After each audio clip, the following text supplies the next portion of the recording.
उधर द्रौपदी मुर्मू का हो रहा था चुनाव, इधर मुस्लिम प्रधानमंत्री और राष्ट्रपति की उठी मांग। आदिवासी महिला के राष्ट्रपति बनने से कुछ लोग हैरान, देश में हुई मुस्लिम पीएम की मांग। भारत में होती है मुस्लिम पीएम की मांग, पर मुस्लिम देशों में कोई हिंदू पीएम क्यों नहीं बनता?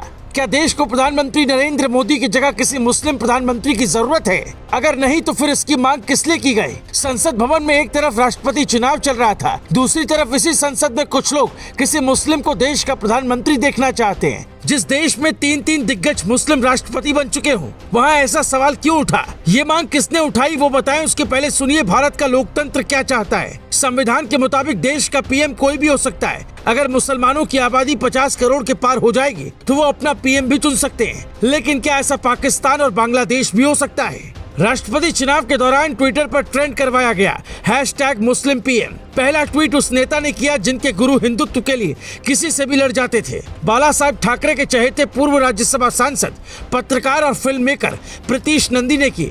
उन्होंने ट्विटर पर लिखा, एक भारतीय मूल की महिला कमला हैरिस अमेरिका की उपराष्ट्रपति है। एक भारतीय मूल की व्यक्ति ऋषि सुनक ब्रिटेन के प्रधानमंत्री बनने जा रहे हैं। लेकिन क्या भारत में जन्मा मुसलमान फिर कभी भारत का प्रधानमंत्री या राष्ट्रपति बनेगा? क्या आप हर 7 भारतीयों में से एक को उच्च राजनीतिक पद के लिए अयोग्य बना सकते हैं?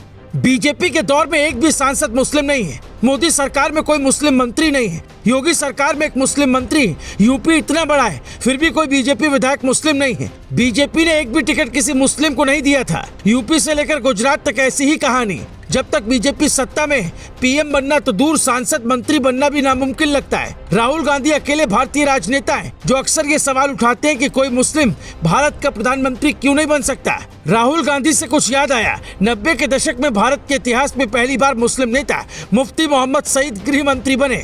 उस वक्त उनके कुछ फैसले के बाद ये बात निकलकर सामने आई कि मुस्लिम नेताओं को किसी बड़ी और फैसला लेने वाली कुर्सी पर बैठाना ठीक नहीं होगा। आज तक कोई पार्टी पीएम, सीएम या गृह मंत्री के बारे में नहीं सोचती है। सबसे बड़ा सवाल ये उठता है कि 75 सालों में एक भी मुस्लिम प्रधानमंत्री हिंदुस्तान में क्यों नहीं बना? भारत में सिखों की आबादी मुस्लिमों की तुलना में काफी कम है, फिर भी मनमोहन सिंह 2 बार पीएम बने।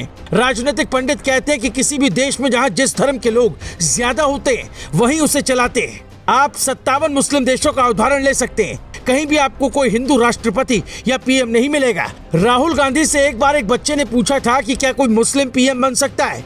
वो बोले थे हाँ, लेकिन कांग्रेस ने आज तक किसी मुस्लिम कैंडिडेट को पीएम पद के लिए आगे नहीं किया, न ही कोई बना।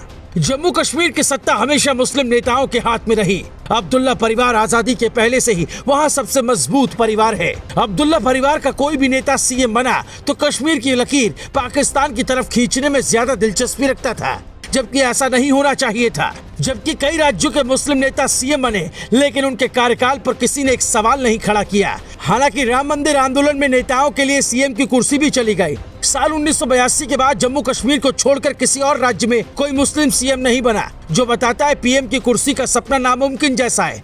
पाकिस्तान में क्रिकेट तक में गैर मुस्लिम की एंट्री नहीं होती है। कुछ ही गैर मुस्लिम खिलाड़ियों को मौका मिला, जिसमें एक नाम दानिश कनेरिया का भी है। दानिश कनेरिया पर धर्म बदलने का दबाव डाला गया, लेकिन उन्होंने हर संघर्ष करते हुए हिंदू धर्म नहीं छोड़ा, जिसके बारे में उन्होंने ट्विटर पर लिखा था, बहुत लोगों ने धर्म परिवर्तन करने के लिए दबाव डाला, लेकिन मैंने कभी नहीं किया, न करेंगे। और भारत में उल्टा है, यहाँ राष्ट्रपति से लेकर प्रधानमंत्री तक की कुर्सी पर कोई भी बैठ सकता है। फिर भी कुछ अज्ञानी लोग सवाल पूछ लोकतंत्र को चोट पहुँचाते हैं। Bureau report, global Bharat TV.